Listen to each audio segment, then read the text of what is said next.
Per gli zero che mi conoscono sono Franco Bragagna, telecronista della RAI Radio Televisione Italiana, per i nessuno che non mi conoscono sono sempre Franco Bragagna, eccetera, eccetera. Il periodo è quello che è. Anche dire andrà tutto bene io faccio fatica, perdonatemi, per un semplice motivo, perché quando sarà finita tutta questa cosa lascerà indietro una scia di dolori, lutti, pensieri, che anche dire andrà tutto bene sembra semplicistico. Io preferisco dire passerà.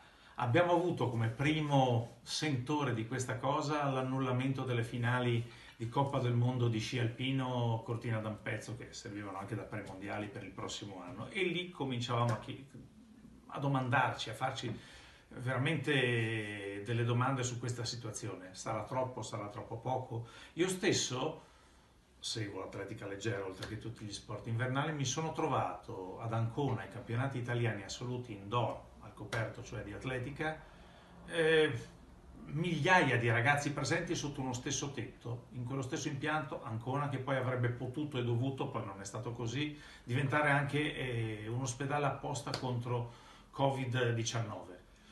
Lì c'erano dei positivi. Allora sottovalutavamo questa cosa. Passerà?